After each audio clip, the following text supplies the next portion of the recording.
Hey family, this is Larry, and welcome back to Hidden History and Biblical Mystery, where we uncover the truths they don't want you to know about.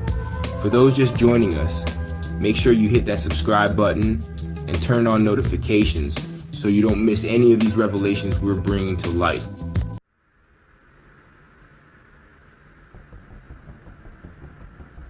Today's topic hits especially close to home for me, being from Trenton, New Jersey.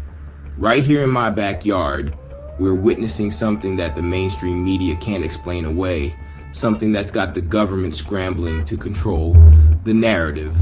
I've been watching these so-called drones right over our city, and let me tell you, family, what we're seeing isn't what they're telling us it is. Today we're going to dive deep into what's really happening in our skies over New Jersey and why the government's response, or lack thereof, tells us everything we need to know about what we're witnessing.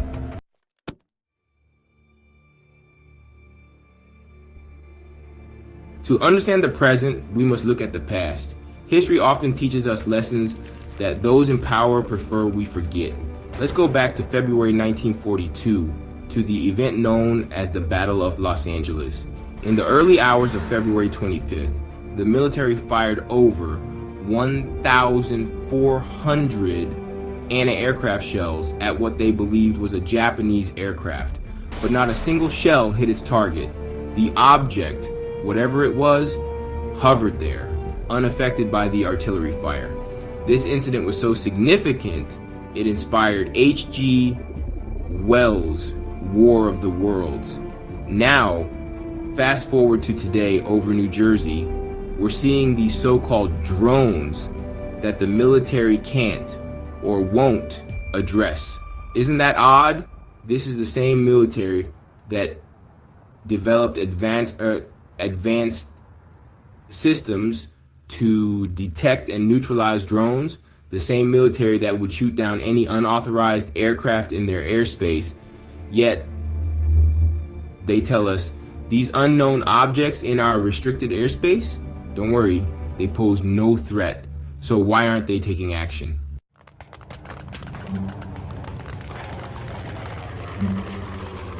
Because they learned their lesson back in 42.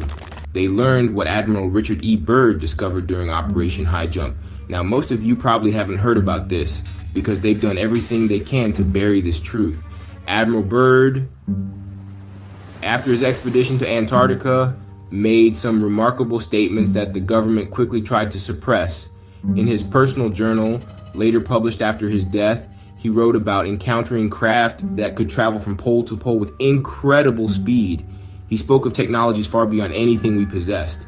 The government made him recant his statements, but the truth has a way of coming out. In his diary, published posthumously, he detailed encounters with these craft that defied our understanding of physics. He wrote about beings who warned humanity about its destructive path, about technologies we couldn't comprehend. And here's where it gets real, family. These aren't just random encounters. These aren't just unexplained phenomena.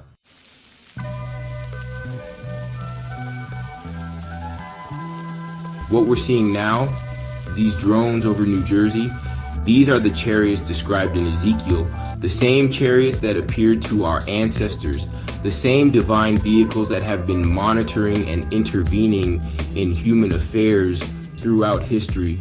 Look at how these objects move.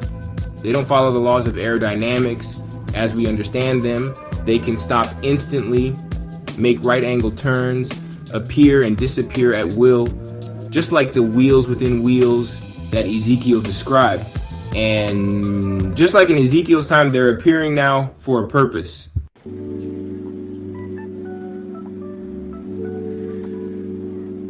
You see, we're living in prophetic times. The Most High promised that after 400 years of oppression, he would judge the nation that enslaved his people.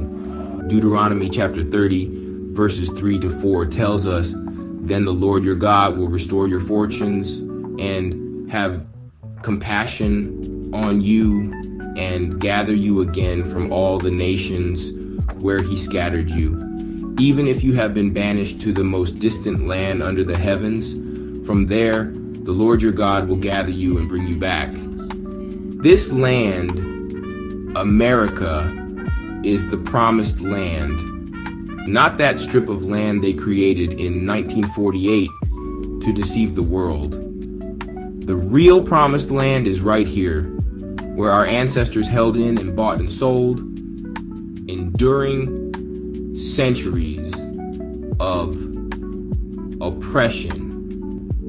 And now, just as prophesied, the Most High is moving. These craft in our skies are part of that divine intervention. But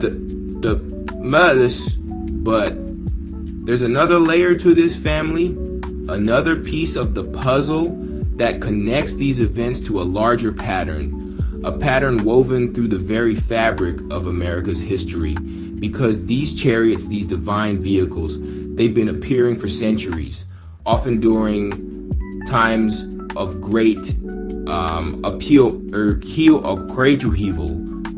during moments of significant change, even during natural disasters, and they've been seen right here on American soil and across the globe, even in recent times. Now, I know what you're thinking. Where's the proof? Where's the undeniable evidence? And you're right to be discerning, but remember, family, the truth is often hidden in plain sight.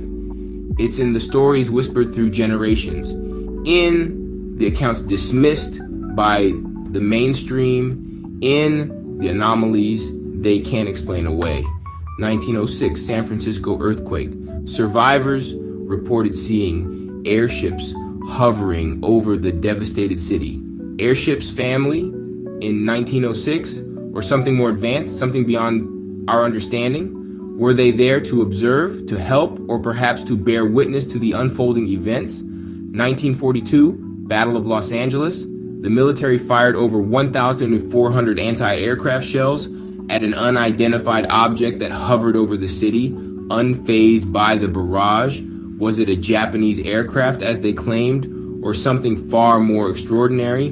Was it a display of power, a warning, or something else entirely?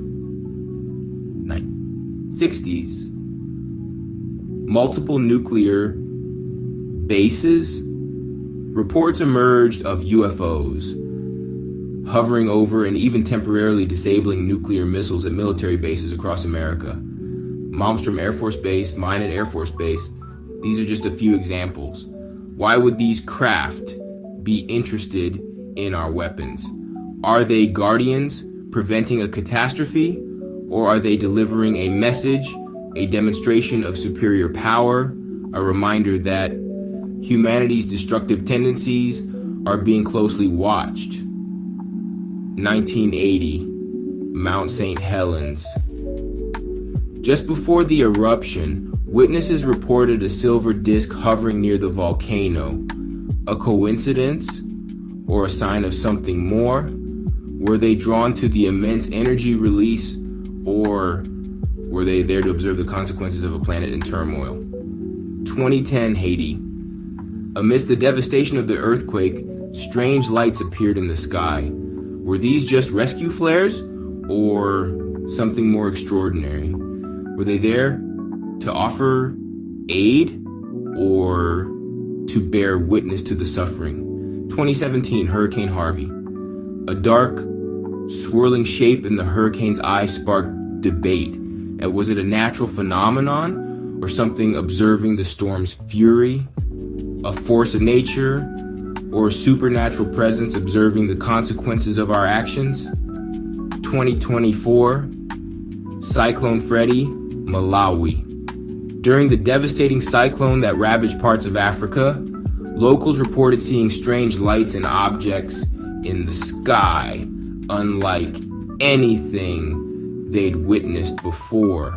Were these just drones or helicopters involved in rescue efforts, or something more profound? a sign of divine presence amidst the chaos, a sign of compassion, or a harbinger of further trials in 2024, Hurricane Helene, North Carolina. In the aftermath of Hurricane Helene, which caused significant damage in North Carolina, there were reports of unusual lights and fast-moving objects sighted near the storm,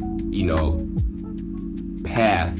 Were these advanced drones surveying the damage, or could they be something more, a sign of divine observation during this time of hardship? Are they assessing the damage, or are they judging those who allowed it to happen? These accounts, family, they paint a picture, they tell a story that goes beyond simple coincidence. These chariots, they're not just random visitors, they're connected to the very fabric of our history, to the unfolding of prophecy. They're here to observe, to bear witness, to perhaps even intervene in ways we can't fully comprehend. They appear in times of crisis, in moments of judgment. They were there in Egypt, they were there in Babylon, and they're here now in America and across the world as the Most High prepares to move once again. And perhaps, just perhaps, this judgment is coming upon those who have perpetuated injustice, who have turned a blind eye to the suffering of others, who have profited from the oppression of our people.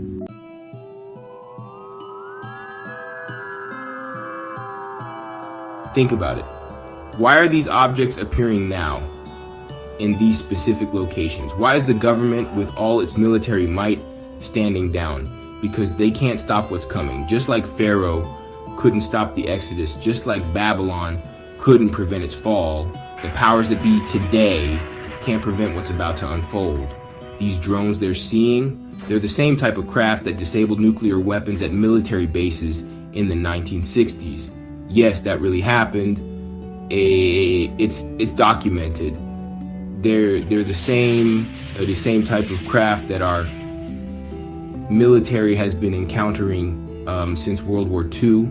The same type that can outmaneuver our best fighters and disappear at will. The government knows they can't stop them. That's why they're trying to control the narrative, trying to downplay what's happening. But we, who have eyes to see and ears to hear, know better. We understand that what's happening in our skies is directly connected to prophecy being fulfilled. Remember what the scripture says in Acts chapter 2, verse 19, "And I will show wonders in heaven above and signs in the earth beneath." That's exactly what we're witnessing. These aren't invasions from other planets. These are the divine chariots of the Most High, the same ones that have been watching over us throughout our history. The powers that be want you to believe these are just drones, or that they're some kind of foreign technology. But ask yourself, if these were enemy drones, why wouldn't they shoot them down? If these were a threat to national security, why are they so calm about it? Because they know exactly what these are. And they know they're powerless against them. Just like in the days of Egypt, just like in the days of Babylon, the Most High is about to show his power. These signs in the heavens are just the beginning. The same way he used supernatural means to deliver our ancestors from bondage, he's moving again in our time. This is why they're working so hard to push their narrative about extraterrestrials and advanced technology. They'll do anything to keep people from seeing the truth, that these are divine manifestations, signs of the times we're living in. They don't want people connecting these events to prophecy, because once that connection is made, everything else starts to make sense. And the Most High said he would gather his people from the four corners of the earth, and that's exactly what's happening. These craft aren't just appearing randomly. They're appearing in specific locations over specific populations for a specific purpose. So when you hear about these drones over New Jersey, when you see the government's peculiar response, remember, we've been here before. History is repeating itself, but this time we're waiting to see it. We understand what these signs mean, and we know what's coming.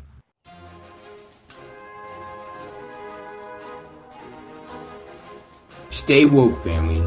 Keep your eyes on the skies, but more importantly, keep your spirit tuned to the truth. Because what we're witnessing isn't just some unexplained phenomenon, it's prophecy unfolding right before our eyes. Shalom.